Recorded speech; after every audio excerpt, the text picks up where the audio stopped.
Sir, ಇವತ್ತು ಬಾಗ್ಲೂರಿನ ಒಂದು ದೇವಸ್ಥಾನದಲ್ಲಿ ಕುರುಬರ ಸ್ವಾಮಿ ಈಶ್ವರಾನಂದ ಸ್ವಾಮಿ ದೇವಸ್ಥಾನಗಳೊಳಗಡೆ ಪ್ರವೇಶ ಮಾಡಿದ ಬಳಿಕ ದೇವಸ್ಥಾನ ತೊಳೆದಿದ್ದಾರೆ ಅನ್ನುವಂಥ ಒಂದು ಗಂಭೀರ ಆರೋಪ ಮಾಡಿದ್ದಾರೆ. ಇಲ್ಲ, ಅದು ನನ್ನ ಗಮನಕ್ಕೆ ಬಂದಿಲ್ಲ. ಅದು ವಿಚಾರಿಸ್ತೀನಿ. ಯಾಕೆಂದರೆ ಎಲ್ಲವನ್ನೂ ಕೂಡ ಪೊಲೀಸು ರೆಗ್ಯುಲೇಟ್ ಮಾಡೋದಿಲ್ಲ. ಅವ್ರು ಯಾರಾದರೂ ಕಂಪ್ಲೇಂಟ್ ಕೊಟ್ಟು ಈ ರೀತಿ ಆಗಿದೆ ಅಂದಾಗ ಸ್ವಾಮೀಜಿ ಆಗಲಿ ಅಥವಾ ಬೇರೆ ಯಾರೇ ಆಗಲಿ ಅದನ್ನು ಯಾವ ಕಾರಣಕ್ಕಾಗಿದೆ ಏನು ಅಂತೇಳಿ ವಿಚಾರ ಮಾಡ್ತಾರೆ.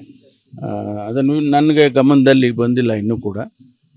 ನೋಡ್ತೀನಿ, ಅದೇನಾದರೂ ನಮ್ಮ ಇಲಾಖೆಗೆ ಸಂಬಂಧಪಟ್ಟಿದ್ದು ವಿಚಾರ ಆದರೆ ಅದಂತ ಸ್ವಾಮೀಜಿಗಳು ಜಾತಿಯನ್ನು ಇಟ್ಕೊಂಡು ಈ ರೀತಿ ಮಾಡ್ತಿದ್ದಾರೆ, ಎಷ್ಟು ಸರಿ ಅಲ್ಲ, ಗೊತ್ತಿಲ್ಲ ನನಗೆ. ಅದು ಗೊತ್ತಿಲ್ಲ. ಅದನ್ನು ಅವರು ಹ್ಯಾಂಡಲ್ ಮಾಡಬೇಕಾಗಿರೋರು ಮುಜರಾಯಿ ಇಲಾಖೆನವ್ರು ಹ್ಯಾಂಡಲ್ ಮಾಡಬೇಕು. ನಮ್ಮ ಪೊಲೀಸಿಗೆ ಬರೋದು ಆಮೇಲೆ ಅಲ್ವಾ. ಏನಾರು ಗಲಾಟೆ ಆದರೆ ಅಥವಾ ಏನಾದರೂ ಯಾರಾದರೂ ಕಂಪ್ಲೇಂಟ್ ಕೊಟ್ಟರೆ ಅದನ್ನು ವಿಚಾರಿಸ್ತಾರೆ. ಇದು ಮುಜರಾಯಿ ಇಲಾಖೆನವ್ರು ನೋಡಬೇಕು. ನಾನು ಮಾತಾಡ್ತೀನಿ. ಇದು ಸಾಮಾಜಿಕವಾದಂಥ ವಿಚಾರ, ಸೋಷಿಯಲ್ ಪ್ರಾಬ್ಲಮ್ ಇದು. ಅದನ್ನು ಯಾವ ರೀತಿ ಹ್ಯಾಂಡಲ್ ಮಾಡಬೇಕು ಅದನ್ನು ಇಲಾಖೆಯವರು ಮಾಡಬೇಕು. ಗಂಭೀರವಾಗಿ ಇದು ವಿಷಯ ಇತ್ತು ಅಂದರೆ ಅದನ್ನು ಇಲಾಖೆಯವರು ಇಲಾಖೆಯವರು ಅಂದರೆ ಯಾರು ಸಂಬಂಧಪಟ್ಟವರು ಅದನ್ನು ಬಗೆಹರಿಸ್ಬೇಕಾಗ್ತದೆ. ಬೇರೆ ಹಂತಕ್ಕೆ ಹೋಯ್ತು ಅಂದರೆ ಇದನ್ನು ನಾವು ಸೋಷಿಯಲ್ ಪ್ರಾಬ್ಲಮ್ ಅಂತ ತಗೊಂಡು ಸರ್ಕಾರದಲ್ಲಿ ವಿಚಾರ ಮಾಡ್ತೀವಿ. ಸರ್, ಇವತ್ತು ಬಾಗ್ಲೂರಿನ ಒಂದು ದೇವಸ್ಥಾನದಲ್ಲಿ ಕುರುಬರ ಸ್ವಾಮಿ ಈಶ್ವರಾನಂದ ಸ್ವಾಮಿ ದೇವಸ್ಥಾನಗಳೊಳಗಡೆ ಪ್ರವೇಶ ಮಾಡಿದ ಬಳಿಕ ದೇವಸ್ಥಾನ ತೊಳೆದಿದ್ದಾರೆ ಅನ್ನುವಂಥ ಒಂದು ಗಂಭೀರ ಆರೋಪ ಮಾಡಿದ್ದಾರೆ. ಇಲ್ಲ, ಅದು ನನ್ನ ಗಮನಕ್ಕೆ ಬಂದಿಲ್ಲ. ಅದು ವಿಚಾರಿಸ್ತೀನಿ. ಯಾಕೆಂದರೆ ಎಲ್ಲವನ್ನೂ ಕೂಡ ಪೊಲೀಸು ರೆಗ್ಯುಲೇಟ್ ಮಾಡೋದಿಲ್ಲ.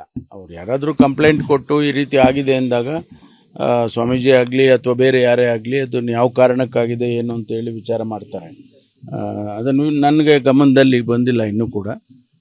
ನೋಡ್ತೀನಿ, ಅದೇನಾದರೂ ನಮ್ಮ ಇಲಾಖೆಗೆ ಸಂಬಂಧಪಟ್ಟಿದ್ದು ವಿಚಾರ ಆದರೆ ಅದಂತ ಸ್ವಾಮೀಜಿಗಳು ಜಾತಿಯನ್ನು ಇಟ್ಕೊಂಡು ಈ ರೀತಿ ಮಾಡ್ತಿದ್ದಾರೆ, ಎಷ್ಟು ಸರಿ ಅಲ್ಲ, ಗೊತ್ತಿಲ್ಲ ನನಗೆ. ಅದು ಗೊತ್ತಿಲ್ಲ. ಅದನ್ನು ಅವರು ಹ್ಯಾಂಡಲ್ ಮಾಡಬೇಕಾಗಿರೋರು ಮುಜರಾಯಿ ಇಲಾಖೆನವ್ರು ಹ್ಯಾಂಡಲ್ ಮಾಡಬೇಕು. ನಮ್ಮ ಪೊಲೀಸಿಗೆ ಬರೋದು ಆಮೇಲೆ ಅಲ್ವಾ. ಏನಾರು ಗಲಾಟೆ ಆದರೆ ಅಥವಾ ಏನಾದರೂ ಯಾರಾದರೂ ಕಂಪ್ಲೇಂಟ್ ಕೊಟ್ಟರೆ ಅದನ್ನು ವಿಚಾರಿಸ್ತಾರೆ. ಇದು ಮುಜರಾಯಿ ಇಲಾಖೆನವ್ರು ನೋಡಬೇಕು. ನಾನು ಮಾತಾಡ್ತೀನಿ. ಇದು ಸಾಮಾಜಿಕವಾದಂಥ ವಿಚಾರ, ಸೋಷಿಯಲ್ ಪ್ರಾಬ್ಲಮ್ ಇದು.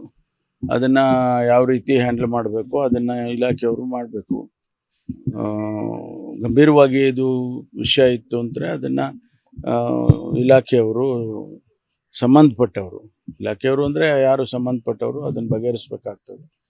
ಬೇರೆ ಹಂತಕ್ಕೆ ಹೋಯ್ತು ಅಂದರೆ ಇದನ್ನು ನಾವು ಸೋಷಿಯಲ್ ಪ್ರಾಬ್ಲಮ್ ಅಂತ ತಗೊಂಡು ಸರ್ಕಾರದಲ್ಲಿ ವಿಚಾರ ಮಾಡ್ತೀವಿ. ಅನುಕ್ಷಣದ ಸುದ್ದಿಗಳಿಗಾಗಿ ವಿಸ್ತಾರ ನ್ಯೂಸ್ ಯೂಟ್ಯೂಬ್ ಚಾನೆಲ್ ಸಬ್ಸ್ಕ್ರೈಬ್ ಮಾಡಿ. ಹೊಸ ಸುದ್ದಿಗಳ ನೋಟಿಫಿಕೇಶನ್ಗಾಗಿ ಬೆಲ್ ಐಕಾನ್ ಕ್ಲಿಕ್ ಮಾಡಿ. ಲೇಟೆಸ್ಟ್ ಅಪ್ಡೇಟ್ಸ್ಗಾಗಿ www.vistaranews.com ವೆಬ್ಸೈಟ್ಗೆ ವಿಸಿಟ್ ಮಾಡಿ. ಅಂಗೈಯಲ್ಲೇ ಜಗತ್ತಿನ ಸುದ್ದಿ ತಿಳಿಯಲು ವಿಸ್ತಾರ ನ್ಯೂಸ್ ಕನ್ನಡ ಆಪ್ ಡೌನ್ಲೋಡ್ ಮಾಡಿ.